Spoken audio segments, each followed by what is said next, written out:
Just like that, it's Friday. Huh? Don't know where the week went. Incredibly fast. Hello, everybody. I'm Russ Kane. This is the Midday Show, which is packed. Now, no Phil Dave today, and I will explain why. There was a problem with Rupert's car. It was not polished enough. There was a couple of finger marks on the front fender.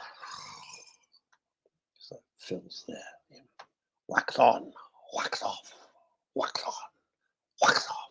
No, but it's very interesting. It's very interesting because they are completely relaunching. I say relaunching talk radio and talk TV. Well, talk TV is going to cease to exist and talk radio will be. They're dropping the TV stuff. So it's interesting. It makes me feel slightly comforted that even the greatest experts in their field, allegedly, can make a huge mistake. I lost a friend and they lost millions. So it's a kind of trade-off. Anyway, you know him, you love him. He is outspoken. He doesn't run with the pack. If he likes it, he likes it, even if everyone else hates it. And if he doesn't like it, even if it's deemed to be brilliant, he will say, it's a load of pants. Ladies and gentlemen, our very own marvelous theatre critic, the man they cannot gag, Mr. Jonathan Baz. Well, yes. What an intro. What an intro. It's got to be done. It's got to be done. I mean, yeah, to be fair, they're unable to gag me, but I suspect I have made a few people gag in my time with some of my opinions. I got a question. In all seriousness, what have you lost people that when they see you, they kind of glare because they didn't like your review? Do they take it very personally, or do they know you've got a job to do? Yes. Yes. There you go. Yes. There you go. They take it has it ever happened? Yes, it has. Will I say any more on this on a live broadcast? No. I'm not asking for names. I wouldn't be so crass. Even I would not be so crass. Absolutely. Oh, look, and there's a nice message coming up for you from Robert Van Buren. Hello, Jonathan. Doesn't say hello to me. Oh, he does. Oh, that's all right. Right, what has come under the Baz purview? Lot to talk about this week, actually. The good, the bad, the happy and the sad in terms of what the productions have been all about. Could have been a haiku. I'm not sure. I'm sort of counting on my fingers the number of consonants. Oh, okay. Anyway, let's just touch briefly on perhaps what was the biggest disappointment of the last 2 weeks. It was only a short show. It was only on for 2 nights. It's finished now. But I have to say my expectations were sky high. It was at Drury Lane, always a nice place to put on a gig. Its cast was platinum plated. The cast included a chap called Oliver Thompson. You may not have heard of him, but in musical theatre, he is close to perfection. And really? He is. Okay. And Rachel Tucker, who, to her credit, also a long list of achievements, including being the Monday night stand-in for Nicole Scherzinger in Sunset Boulevard recently. So nothing big then. Correct. So she knows her way around a tune or not. Anyway, Wild About You, on for 2 nights, had a fantastic venue, fantastic cast, who could all sing fantastically with a great band as well put on stage. Sadly, the story was worse than pants. It was an absolute cliche fest. Rachel Tucker played a middle-aged mum waking up in hospital. God knows what had happened to her in the past. She's trying to re-establish her memory, struggling back through her bisexual lifestyle that had taken her to this point in time. As I said in my review online, I think it may have been better if she'd have simply stayed asleep. That's awful. The story really couldn't have got any worse. That's terrible. So you had a platinum plated cast, really, and the production values of this 2-night show could not have been any higher. But sadly, the content was just very, very disappointing. So I hope the writers go away, do a major rework. I mean, it also included Will and Grace's Eric McCormack in the cast. I've waited a lifetime. Stop. I've got to do it again. Just Jack. Okay. Eric McCormack can sing. So, of course, the theatre was packed with the Will and Grace fans. And also, Jonathan, this is kind of embarrassing. We had the producers on the show because it is such a ridiculous small world. As you know, I'm a celebrant as well. I officiated at a funeral for total strangers. And it turns out that the chap who died, who was very, very popular, died far too young. The funeral's packed, and his widow is involved in the show by pure chance. I mean, about 6 degrees of separation. A charming woman, a most charming woman. And the producers, when they came on the show, Jonathan, were really nice. So I was very disappointed when you and I chatted and you said, no, it's a shame. When I took a quick scan through most of the reviews that were published, they really were all at the 2-star level. There might possibly have been 1 3-star review, I can't recall, but really everyone was critical. A number of reviewers really went to town and wrote 600-700 word essays as to how the show can be best improved. I don't look at that necessarily as my... Let me ask you this, I'm curious. Is that their ego saying, hey, really, not only am I a reviewer and a critic, but I'm a fantastic writer, or are they trying to be helpful? Yeah, I think to be honest, a lot of reviewers, and people will say this of me, like the sound of their own voice. I mean, who doesn't?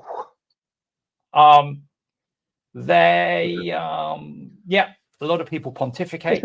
So am I allowed to say bullshit on air? You can say what you like. I don't care. Listen, one of the things I do want to ask, putting your professional hat on, when a show's that, if the structure's not right, you've got a fabulous cast, huge amount of talent there, great expertise, great skill. Can it be rewritten?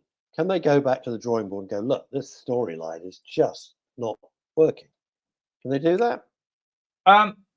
Who knows? I think it was a bold opening gambit to stick it on at Drury Lane. Yeah. But listen, hey ho. Go big or go home. I think it can be improved. It will be very harsh of me to say this is beyond redemption.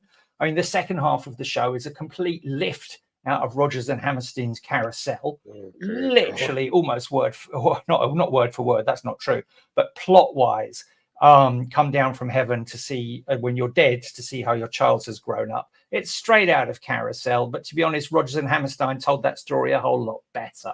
So the answer is yes, anything can be improved upon. Frankly, though, there's that phrase that you can't polish it, but you can roll it in glitter. I would say that it needs an awful lot of work at the writing stage. It would have made for a great album of an evening's music of listening in introspectively, contemplating a navel and wanting to possibly slash your wrists. I don't know. Oh God, stop. Right, I can't. Okay. I know the lady involved, and I'm really embarrassed. She's the most charming woman. But I think also it reflects it reflects the objectivity of the critical voice. She is indeed a very lovely person. I met her briefly on press night. And charming, absolutely charming. But I'm here in this slot and to write my reviews about what I see primarily for the benefit of the readers of my site and the listeners of your show. This show. Another question. What's the notion of getting Drury Lane Theatre, which is humongous, and obviously spending a fortune on promotion and bringing the people over from America, getting Eric McCormack, that won't be cheap, for 2 nights. What's the thinking with that? I don't know. I don't do theatre. I think it's giving the show a hell of a blast off. Think of it leaving the launch pad at Cape Canaveral. It took off. It certainly took off with style. Very glossy program, very glossy evening. The production values, as I say, were immense.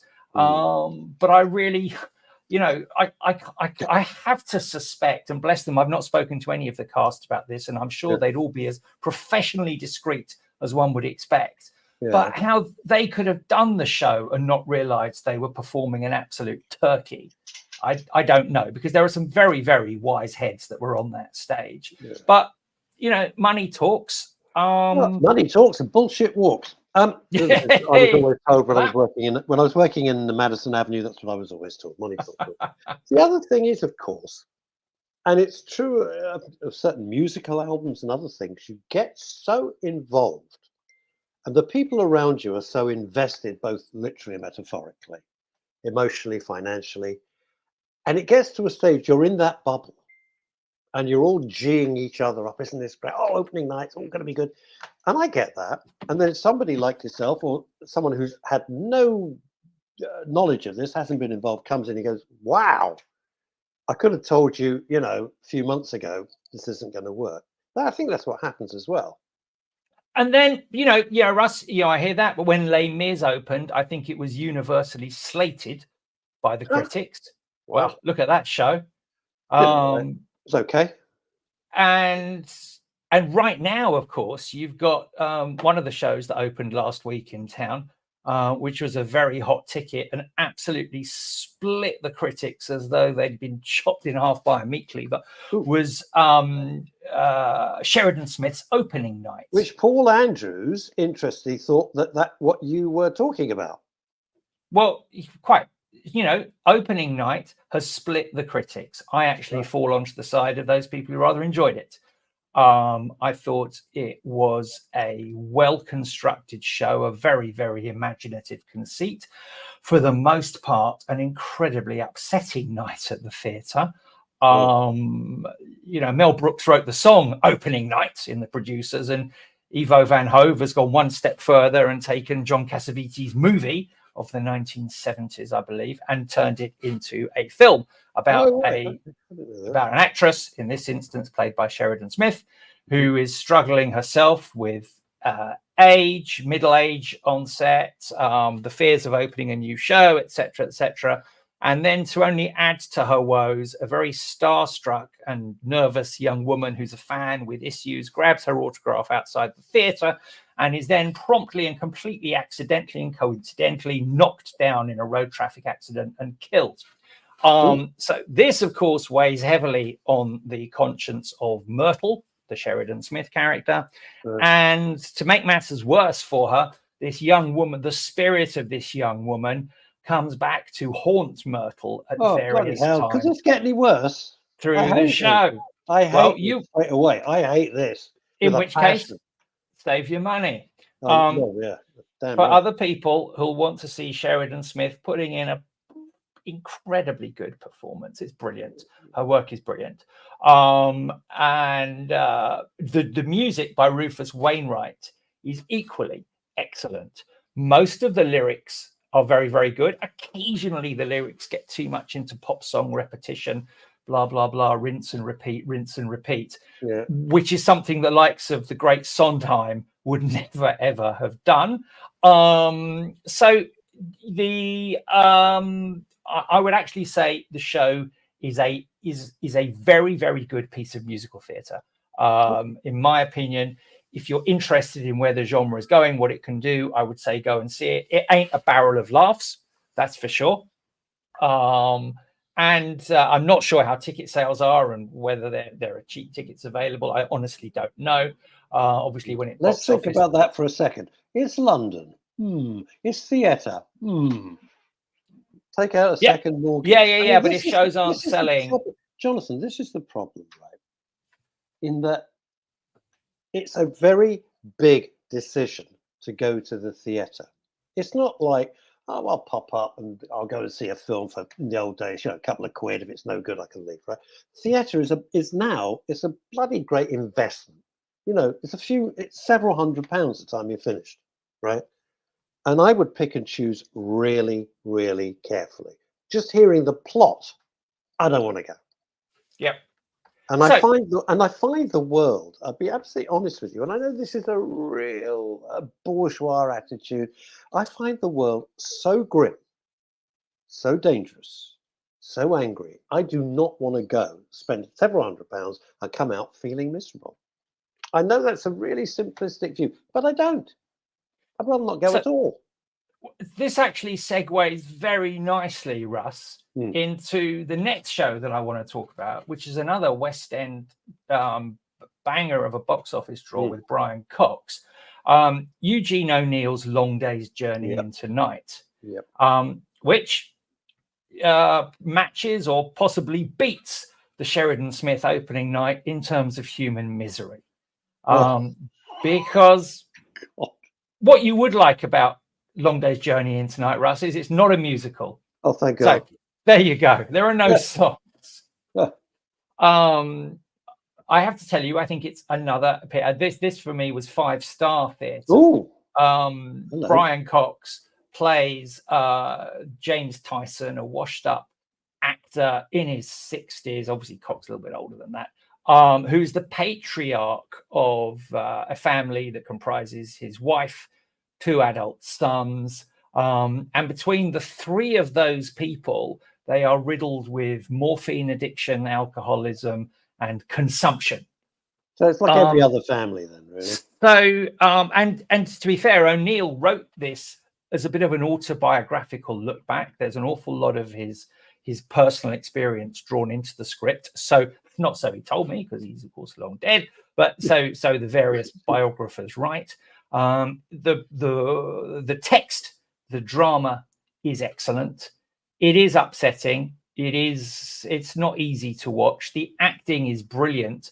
The role of his wife Mary, played by Patricia Clarkson, is stunning as she plays a woman grappling with the horrifying effects of morphine addiction. But her performance is so sensitive, so carefully done, and so heartbreaking. It's not melodramatic at all. It's those little details of how her life is fraying around her edges or frayed completely, that break your heart. Now, to some people, they might say, no, thank you. That's not my idea of a night in the theatre. I'd rather have singing and dancing, or comedy, or laughs. That's fine. It's a matter of choice. O'Neill's writing is outstanding. If you look at some great American writing, I don't know if you know Death of a Salesman, Russ. Of course. Yeah, which again is another heartbreak. Another heartbreaker of a story about a guy out there in pursuit of the American dream, and a story that exposes the American dream for a little bit of the sham that it is. But again, done well. And I'm fortunate enough to have seen that show done well on a number of occasions. It's another brilliant piece of American literature that's heartbreaking. The other thing I'll observe about that play, about Long Day's Journey into Night, there's no foul language in it whatsoever. The F word was not part of these guys and ladies' lexicons when they wrote this stuff 50, 60, 70, 100 years ago. They got their impact based on well-written text and well-acted performances. They did not need to resort to F this or F that in their texts. And I have to say, it's lazy writing is what it is. It really is. In some respects, if you enjoy literature, it is a joy to hear plays such as those, such as Long Day's Journey into Night. It's 3.5 hours in the theatre. The producers sensibly have only put it on for 2 months, because they know it ain't going to pack the crowds in for months on end. But my gosh, if you enjoy literature and want to hear it well performed, then go and see this play, because you will come out uplifted from an artistic point of view. That's all I can say about it. It's stunning acting and stunning writing. And Brian Cox is great.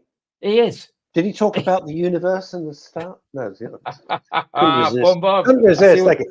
I see what you did there. Yeah, Brian Cox is a fantastic actor. I've been a huge fan of his, and there's a series. It's a radio drama series. If you like Brian Cox, I bang on about this thing. It's so good. Set in the 1700s in Glasgow. He's a policeman. It's called McLeavy. It's just fantastic. He plays this curmudgeonly copper in the 1700s. It's just excellent. It's just excellent. It's so interesting, isn't it? Whether one goes to the theatre to be entertained, like the Colosseum in some ways, to be entertained, to be taken out of yourself, or to look at life I'm being very serious with this and come out like with Long Day's Journey into Night, or indeed Death of a Salesman, or any of those things, or just go to have a jukebox jury, go along with your mates, have several Chardonnays, and everybody's singing along and half pissed out of their minds. It's all theatre, but ultimately, of course, it's the choice of the punter. They pay. You takes your money, you takes your choice. To badly quote Charles Dickens. Look at the pricing here. I love these comments. I've got two pricing things that's come up. Paul Andrews saying pricing structure since COVID is mad. Pre-book, pay over 100 quid for a ticket. For anything last minute, same shows 35 to 65 quid. And Elizabeth Green, who's watching us live in New York. Hi Liz. Here I get seats on the day, front row stalls. So they knew it's you. They knew you would come. $45. Well, that's good. Yeah.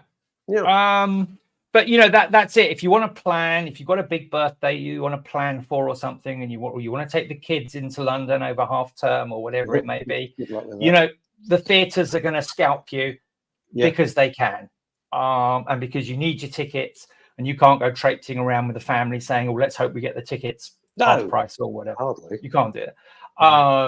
But a large chunk of the theatre audiences today are made up of last-minute customers. I'm sure the producers will have factored that into the sums. It's a very American thing. It's very interesting. When I was doing my stand-up show in Los Angeles, over here everybody plans, and people, especially in London and certainly the provinces, they plan weeks in advance. Oh, so and so's on. It's on tour. Let's go and see. I like them from telly. They're on tour at the local theatre. We're booked weeks in advance. I get that. And in London, people book weeks and weeks and weeks in advance. In Los Angeles, they decide on the day. On the day. The tap dancing you can hear is my dog, who's very angry at the moment for reasons I won't get. Which I won't get into. They're doing a full 42nd Street now. Excellent. She's really pissed off. But it's interesting because I was told, because I was obviously producing my own stuff, one-man army, and you have to look at the ticket sales on various sites, and everyone in the know said, don't start panicking. They start deciding at 4 o'clock in the afternoon to come to a 7 o'clock show. And I'm going like, what? They were absolutely right. 4 o'clock came, tick, tick, tick, tick, tick, tick, tick, tick. Very different mindset. Mindset.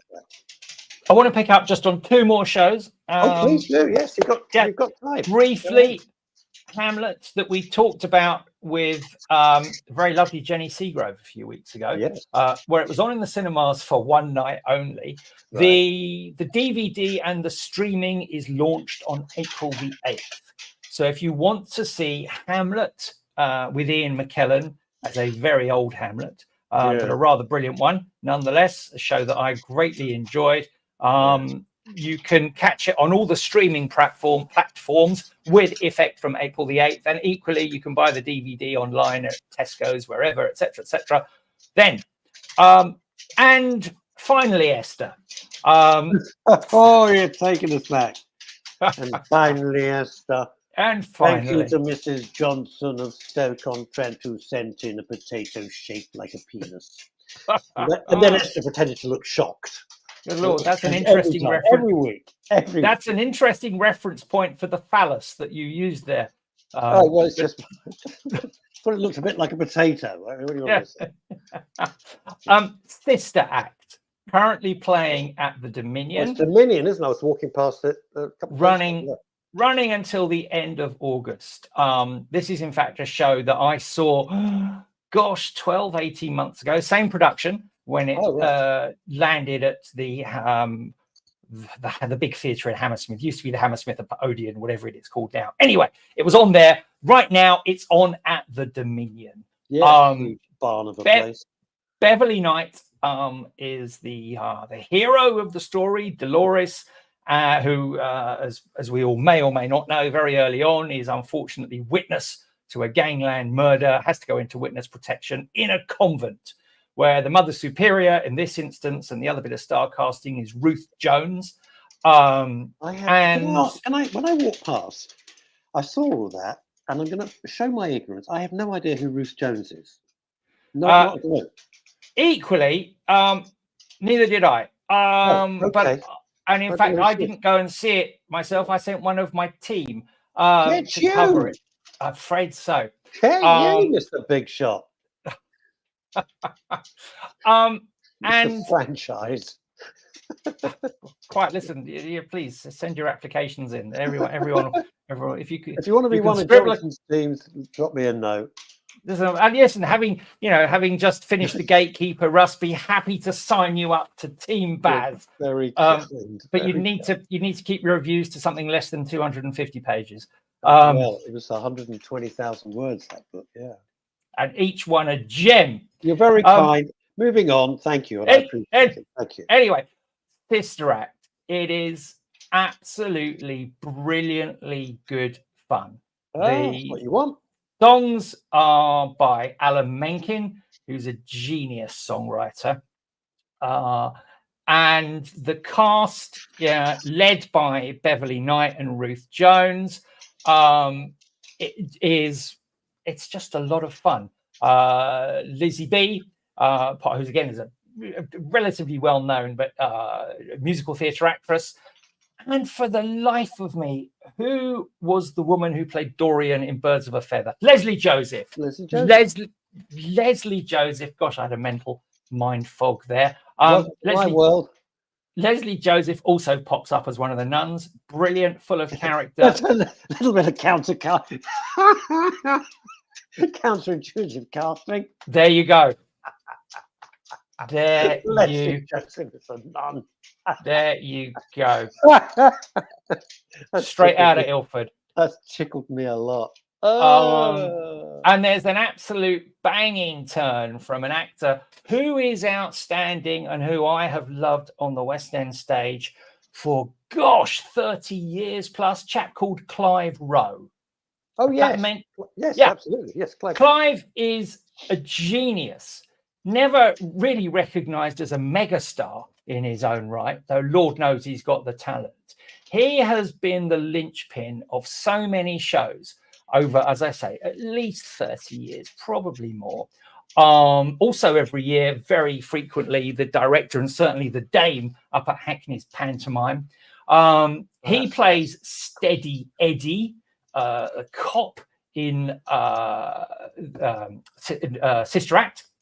And his little star moment in the spotlight, which I won't spoil on this review, is probably worth the price of the ticket alone. It is hilarious. You'll be sobbing with laughter. So that, for sheer unadulterated laugh entertainment, Sister Act is phenomenal. And as I say, on until the end of August. I'm sorry, until when August? End of August. It's at the Dominion, Tottenham Court Road. You can't miss it because it's the size of a shopping centre. I'm really pleased you say that because obviously it's cost a shed load to put on, and it's good, just having fun entertainment. Not my cup of tea, but it's good entertainment. If you're going to do that and you do it well, it's perfect. Interesting coming in from Graham Pack, going back to an earlier review that you did just now. My brother-in-law walked out of opening night at the interval, and my sister stayed to the end, hoping it would get better. But it didn't. So that's the voice of two other critics. It takes all sorts. The thing is, there's no right or no wrong view. It's just your view. I don't mean you. I mean, Graham Pack's family, they didn't like it. They didn't like it. And it drives me crazy when people say, well, they didn't understand it, or they this, or that. No, they didn't like it. That's the end of the conversation. They're entitled to say, didn't like it. Everybody else can think it was marvellous. They didn't like it, they didn't like it. One of the lot of snobbery about it as well. There are many benefits to being a theatre critic. We get to see a lot of theatre. We don't pay for it. Nice. Of course, the Faustian contract, of course, is that we deliver our reviews and publish them and give our opinion, etc.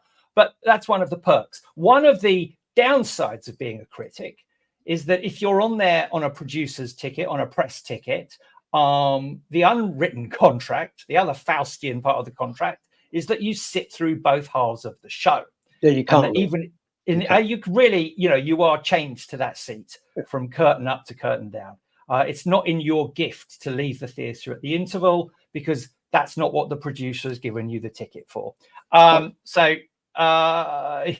occasionally, I won't mention any more names again of disappointments, but there have been times when I've observed that the theatre is considerably depleted in the second half compared to the first. Interestingly, in fact, in Wild About You, one of the more amusing moments was that I was sat, and this is unusual for me, I was sat behind someone with a very big head in the first half, which is very annoying. Luckily, the seat next to me was empty. The Mekon. The seat next to me was empty through the first act. So when the interval happened, I grabbed my ice cream, came back to my seat and sat down at one seat along, knowing that it was empty. I needn't have bothered because Big Head had left at the interval. So there we go. You see, it's interesting you say that. As a counterpoint to that, when I go as a guest of Chantal Rickards, who's coming on very shortly, to see a BAFTA screening, there's all sorts of rules and regulations. One waits, and you don't, the moment the movie is finished, you don't get up and bugger off and not bother to watch the credits. You sit right until the end, respectfully, because you are with, in my case with Chantal, a BAFTA member. There's all different rules and regulations. There's no talking, absolutely no phones. It's completely verboten. This is interesting because this refers to one of your other reviews, Graham Pack. We saw Nye last weekend, which you reviewed the other week. Thought it was good, and historically, especially with both children, this chap's children actually being doctors, but not the 5-star good rating that Jamie gave it. But Graham Pack is wrong. It happens. And on that bombshell, ladies and gentlemen. Jonathan, thank you. You're brave. I think you get. It's interesting. I think you get braver every week. But you know, if that's the role of the critic, and It's interesting. You kind of get to trust that critic and go, I like their taste. I do what they say. Or you think, like with me, with some other people, I go, if they like it, I ain't going. That's the end of it. Jonathan, thank you so much. Fantastic reviews as always. See you in a couple of weeks. Indeed. All right. Bye bye. Take care. Bye. The great Jonathan Baz, though, I'm going to take this little thing off. It's very brave because he has to face these people again because they'll come back, right? And they're put on another play. And if he's like absolutely slated it, which he's entitled to do, if he didn't like it, he didn't like it. What's the point of being a critic? You got, you're there to review it. Speaking of reviews, thinking of all things showbiz, thinking of growing one's fringe out, but not too much. Thinking, is the heating working in her house now? It's a saga, isn't it? Worthy of EastEnders, ladies and gentlemen. Leaving her OBE shining in the morning daylight. Chantal Rickards. Hello. It's working, but I've turned it off. Turned what off? Oh, the heating. You've turned the heating off. Oh, right. Yeah, I can hear you beautifully. I've turned the heating off. That's why you're sitting there like Nanook of the North. I've got the heating on. It's going to be 19 degrees in London this weekend. Well. Yeah, so for our friends in America, that's what, about 65, 66? You double it and you add 32, like that. I was told. Oh, okay. Well, they don't ask you to do the math. Yeah, it's going to be That's very good. So the heating's off until at least late autumn. Says you. Says you. She puts on 17 jumpers. Little face. Like Bash Street Gang. I forgot the name of it. Plug. Right. How's your week been? How's what? How has your week been? Oh, how's it been? It's been very quick. I don't know where the heck the week's gone. I've been busy doing stuff, knee deep in a very heavy edit. So loads of conversations with my literary agent. Right. Reworking one of the main protagonists. Talking to lots of coroners, morticians, forensic experts. Oh, it's been a joy. Oh, it's a heavy book. I mean, it's not heavy. It's a murder mystery, but I want to get all the facts absolutely right. So we're in the line by line editing thing, which writing the book is okay. The editing and everything that comes after you finish writing 85,000 words is a pain in the ass, and it just takes forever. And then my agent and I get into huge debates about the motivation, because he's a very intelligent, very serious, incredibly learned guy, opposite of me. And we get into these hour-long, to and fro's and lots. So it's been very, very busy.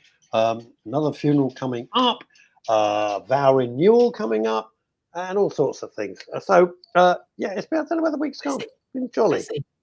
When you write, yes, do you have a sort of set time of day and a place and a? Well, I have a place, because otherwise that would be awkward, wouldn't it? Yeah. Sitting on the bus. But you could go round to Costa Coffee. And no, I can't. No, No? I have never understood. Whenever you go to Soho House, you go to BAFTA, you go to Costa Coffee, you go to Starbucks, so there's everybody's sitting there like Eugene O'Neill on their laptops thinking they're writing the next great American novel. They're not. By the way, they're probably playing Minecraft or something. In your head, you're thinking, they've all got lives, and I'm just coming for a coffee. Christ, my life's fallen to bits. No, I have to be peace and quiet, on my own, no music, no distractions, nothing. And I face a blank wall. I have to face a blank wall. I've always done that throughout my writing. Yeah. No music? Oh God, no, nothing. No telly in the background? Oh no, nothing. What part of nothing are we not following? Nothing. Okay, no, I get it now. No, I get it now. Nothing. I have to have absolute, just nothingness. Okay. I just get it. Just get into the zone, and then I'm just living it, and the story's in my head in pictures, and I'm just writing it all down. Yeah, and you're writing it all longhand. Oh God, no. Oh no. Okay. No, I've never. I know how fond you are of your pen and your purple ink. I am very fond of it, but that's not. No, I write everything. It's got to be done on a laptop, because you're dealing with so much wording, and when it goes off to my agent, who very kindly then goes into a line-by-line edit, you can't start sending, expecting someone to transcribe it, So there's got to be notes. It's a far more complicated issue. And then the great thing is, will a publisher love it or not? And they're getting 200 books a week. So has anybody else read it except your editor? Bits. Okay. Right. Bits. You're not going to tease the audience and put up a sample. Oh, no, God, no. Oh, no. No. All right. Just feeling a bit cheated in the process. I think you should be sharing more. But hang on, I'll just get J.K. Rowling on the phone. Hi, Joanne. Hi, yeah, it's Chantal. She's kicking off again. What? You tell her. No, I can't use that language. I'll speak to you later. Thanks, J.K. Okay, well, we'll just have to wait. I will put my appetite to one side. Well, you don't like anything kind of gory or creepy. Not super gory. Well, it depends. It slightly depends. I mean, I don't like sort of bloodlust, but I watch every medical program on television. Well, there you go. Not particularly the dramas. I watch the real life, surgeons, your life in their hands on the BBC at the moment. I mean, I literally watch every pixel. I'm completely fascinated by scenes of surgery. But are you? But then you won't read a creepy book. No, creepy. You see, that the word creepy, you've absolutely nailed it. If it's creepy, I find it too disturbing. It just gets, I absorb it. It gets under my skin, and I feel quite literally disturbed. What is fascinating is when you talk to people who are in a certain genre of work, and for them it's just work. Like for you, it's television and films, and meeting A-list. Seriously, I mean, joking aside, that's your life. If you worked in a rivet factory, you'd be dealing with rivets, and you're dealing with. No, that's true. That's what it is. So yesterday, I was having long conversations with both a coroner and the person who, and we get into. They start discussing with me oscillating saws and taking people's. No. Yeah. Now, for me, you know me quite well, and I'm like, oh, that's interesting. I'm like thinking, oh God, don't throw up. And for them, Yeah. They do. It's no different like working in a car wash. No, but you know, exactly. with Well, I respect. mean, as you know, I've been to 2 postmortems, so that stuff doesn't bother me. Yeah, yeah. Hey ho. Right. Horses for courses. Yes, absolutely. But it is interesting what you do for a living. You just see as your job, and you do it to the absolute best of your ability, but you're not emotionally. Although it's done with great respect, so great, fascinating. We'll talk about it another time. Yeah. What has come across your screens this week? Well, it's a sort of, real mixed box this week of fascinating, interesting, and actually some rather good dramas from hither and thither. But I started with a documentary series that is nearly 10 years old. Oh, Because it came up on my feed and I was thinking, why have I not heard about this? And I thought, maybe this is out this week and it suddenly arrived. was And it called Prince Andrew, a man of our times? No, it wasn't. If But it was 10 years old, I don't know. Could have been like that. no, it was called The Jinx. Do you know of it? No? Okay. No. I'm going to have to tell you about it because it's an extraordinary true crime story from America, based around a guy called Bob Durst. And the Durst family are multi-millionaire real estate owners in New York. And starting back in 1982, Bob Durst, who was the eldest son, there are 3 deaths that occur during the life of Bob Durst. One is his wife disappears, and we presume that she is dead. Then there is somebody in California, up in the Hollywood Hills, not far from where you and I have hung out a few times. Doesn't involve Russ Kane, does it? Because that's where he is. And then there is a third character who dies at the hands of Bob Durst, but Bob Durst says that particular death was self-defense. Now, you find all of this out very, very quickly at the beginning of this 6-part series that started in 2015. And the reason I'm telling you about it is that the second series is just about to come out. And the first 6 episodes are so gobsmacking that I've checked about 3 times already, but to find out when the second series is coming to end.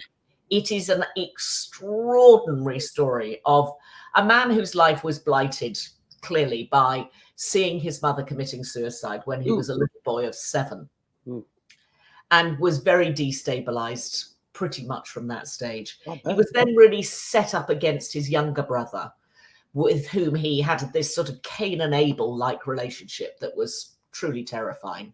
And they wrestled for control of the company. But the company eventually was taken over and run by the younger brother, who at some point in this awful story that goes on over 20 years actually takes out security, personal security for himself, because he thinks his brother is going to kill him. It's so multi-layered as a story. And the whole thing is really presented, if you like, fronted by a documentarian called Jarecki. And Jarecki has now spent 18 years of his life on this story, which is niche. So the second, I know, it's a bit crazy, but the second series comes out in 3 weeks' time. But you absolutely have to watch the first 6 episodes of the first series to get what it's about. And what's it on? It's on Sky, so it'll be on now as well. Right. So find it wherever you can find it. It is really worth watching. The final episode is so gobsmacking. I actually heard myself go, I mean, I was so shocked. And I normally see everything coming round the corner because I'm just used to how. Well, of course, you read about 800,000 scripts. So, you know. This was astonishing. I mean, literally beyond belief. And what was also surprising to me was that clearly this was a major story in America. And I had never heard of it. I'd never heard of the family, the people, the real estate. I mean, they know the properties. They own some of the largest properties in New York. But it's an extraordinary story. It's told really well. What do you think of this from François Pascal? My sister and I'm not doing it. My sister and I were watching this the other night. I find him so scary. Eyes are the devil's eye. Yeah. He is one scary Thing. SOB. Yes, he is. Now, I want to thank you and not thank you. Thank you for True Detective Night Country, which I binge watched. Very good. Managed to find it. Yay. Miracle. Managed to find it. Not as good as the others, but very good. But the ending was a bit bonkers. I'm not saying anything, but to me, it was one of those. What's the time? It's Friday. Oh, we're going to knock off. Terry, could you just write the rest of the script because we've got lunch? Okay. Kind of like a bit. Right. What was that about? And not thank you. It's a standing joke with us. Anatomy of a Fall, which was lauded as like the greatest thing since sliced bread. Yeah. And I wanted to push them all off the roof. All I had to say, they were the most unlikable, self-obsessed, talking utter bollocks in French for hours. Sorry, Francois Pascal. Why use 20 words when we know one word would do, obviously? Yeah. Even the little blind kid was a pain in the ass. And that takes, when I'm like with things like that, I'm like, I wanted to push him off the roof. So I didn't care what happened. I don't know why they made such a fuss about it. Okay. Well, it won lots of awards in the award season. Yeah. To remind people, it was a French-Canadian film starring a German actress who was Sandra Hüller, who's actually a very good actress. Oh, no, she's great. Yeah. Who is horrible, accused of murdering her husband, and the only witness is their 11-year-old blind son. So the premise is really interesting and clever, but actually, I mean, a bit like you, it didn't sustain for me. I thought it was very good. I thought it was quite original, but it was slow, and I restarted it about 4 or 5 times, knowing that I needed to get through it. But okay, but again, it's horses for courses. If it wasn't your thing, it wasn't your thing. No, I love film. No, see, here's the thing. It's exactly my thing. That is my genre of film that I love. Okay. I love that. It's got mystery. It's got a courtroom drama. It's got strong protagonists. Yeah. It's got an interesting twist, blah, blah, blah. The people were so dislikable. Yeah. And I thought, I don't care. Find her guilty, find her not guilty. I don't care. Yeah. I don't good point. Very good point. I don't want to see this person ever again. She was horrible. He was horrible. The dead husband was horrible. Well, you only wasted 90 minutes, or possibly. No, it was. I mean, it long? It was really. Oh, I can't remember how long it was. My favorite was the French prosecutor. I thought, oh look, it's Robbie Rinder. It's in French.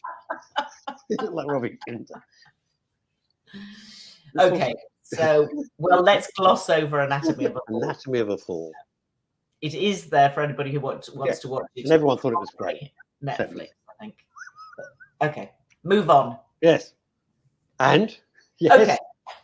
So I'm now going to take you to Moscow. Did you read in 2016 the bestseller that everybody was talking about, written by an American novelist called Amor Towles, and the book was called A Gentleman in Moscow? No, but Steve First is in this film. And Steve First is in my guest on Monday. Really?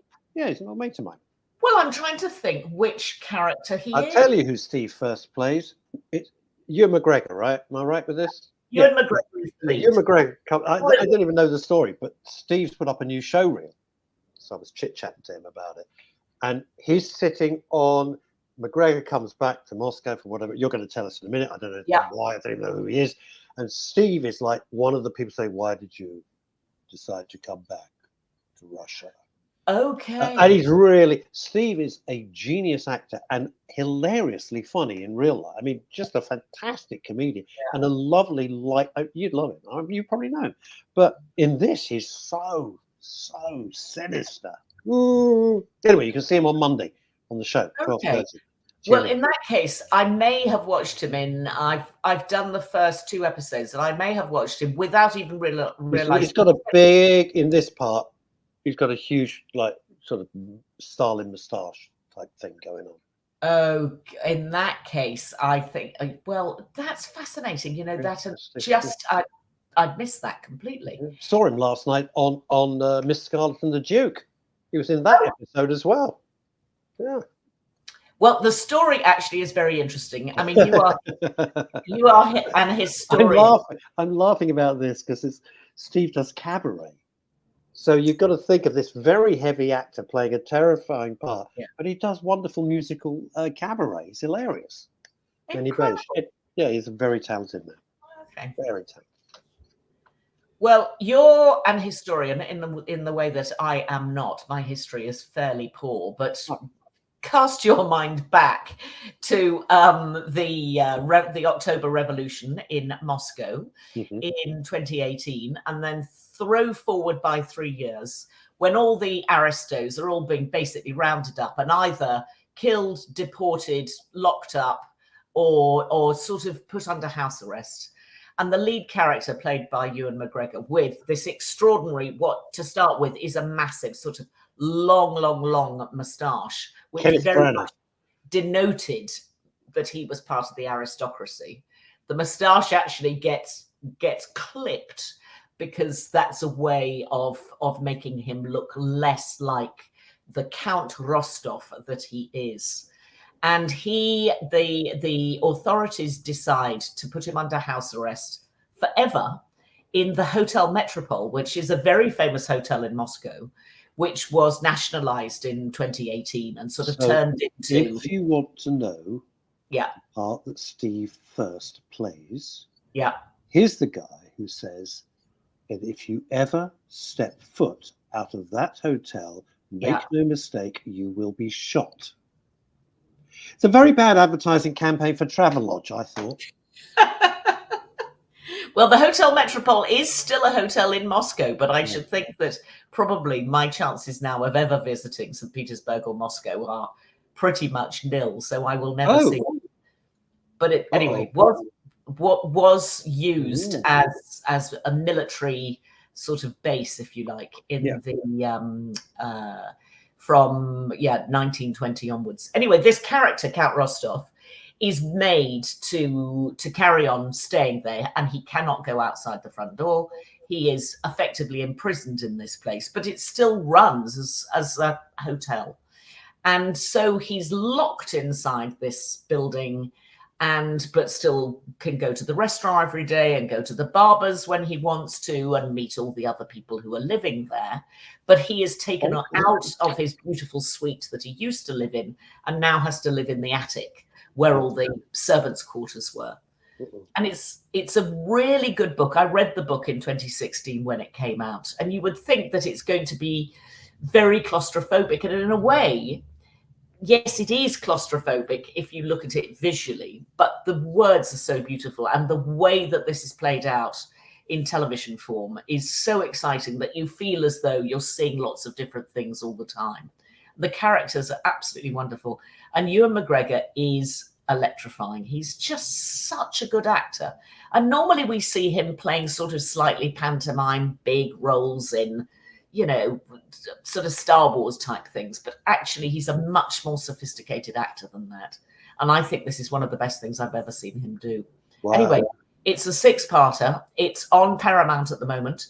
It's British made, so it feels really glossy and authentic, and no expense has been spared on it. It looks beautiful, and it's a terrific story and really worth watching. And you learn a lot about the history of Moscow at the time and what was going on post-revolution.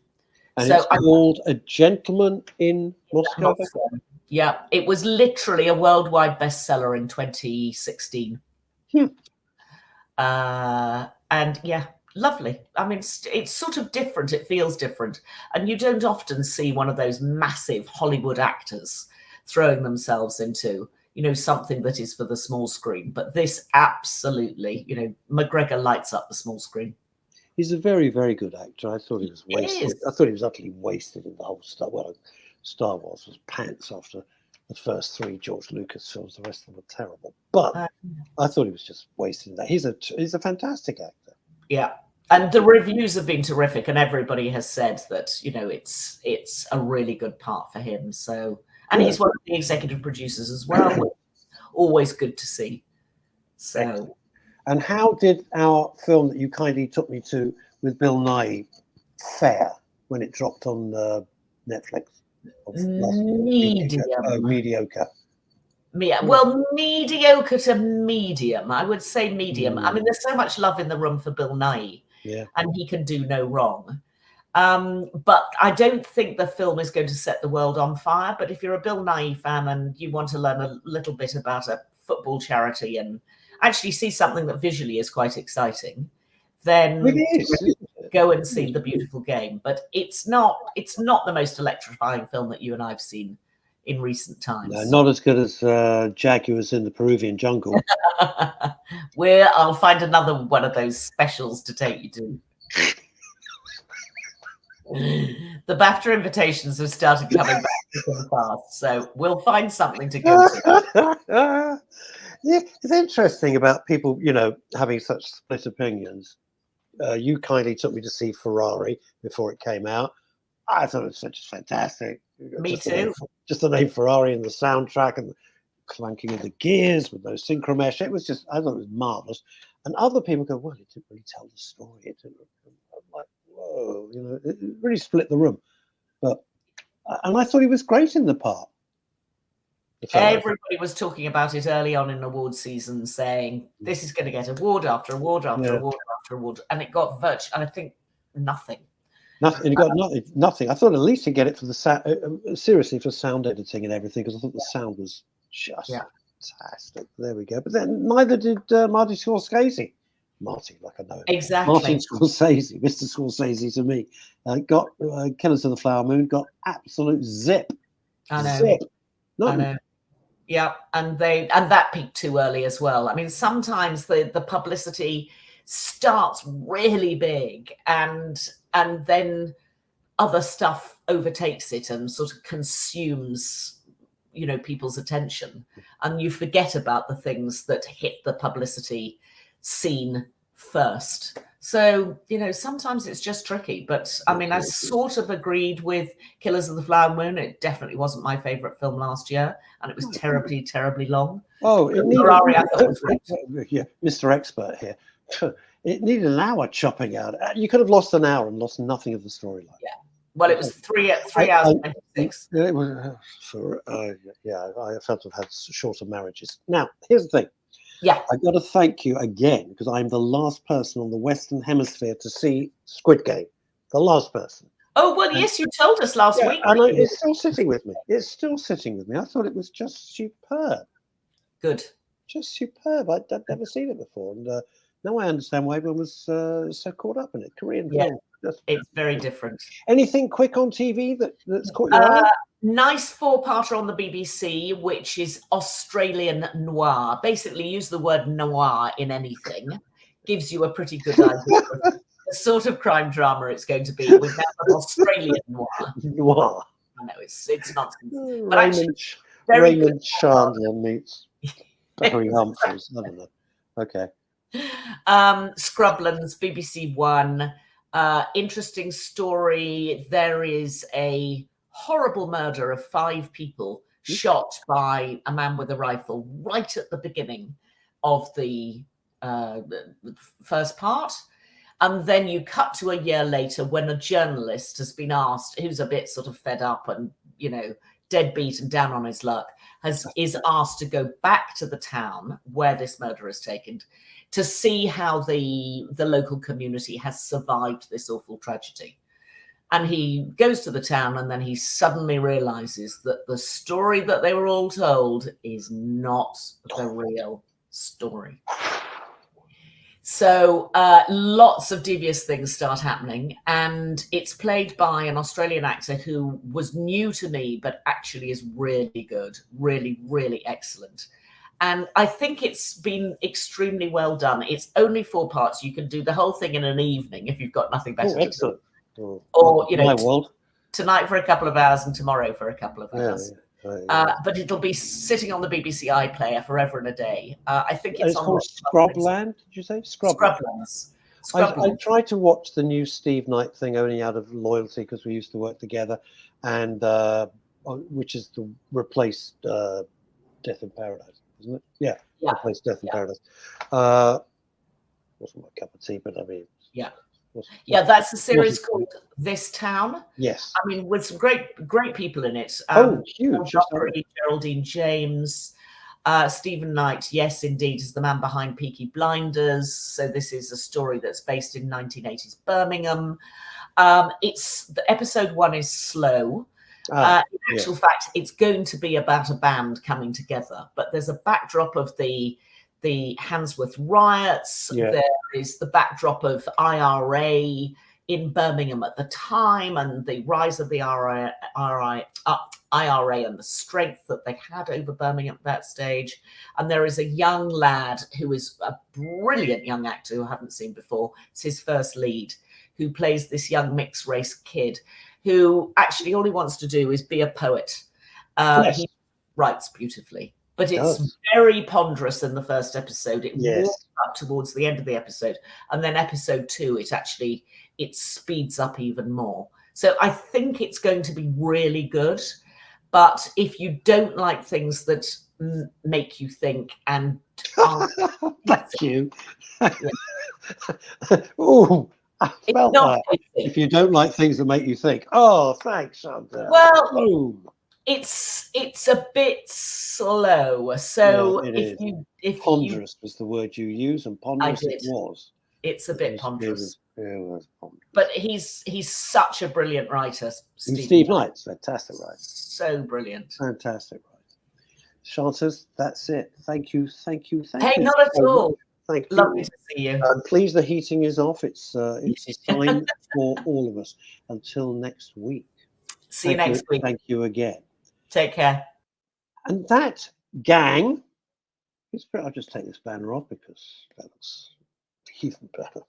What a marvelous show that is. I love it. People who are experts in their field, top of their game, and they can speak with authority. And you can take the view, because that's the whole ethos of the Midday Show. You can like it, not like it. You can agree, you can disagree, but we can have a chat about it. No one has to start screaming and shouting, carrying on like the rest of the world. This is a little oasis where you can just be relaxed. And that's the whole point. Monday, as I was saying, Steve first, and somebody else whose name's gone completely out of my head because I have my head like a pizza at the moment, rather a lot going on. But Steve first is here to talk about something really fascinating. You're going to love it. Have a lovely weekend, everybody. It might stop raining for 5 minutes, which would be great. And I'll see you on Monday. Until then, try to stay out of trouble. Bye-bye.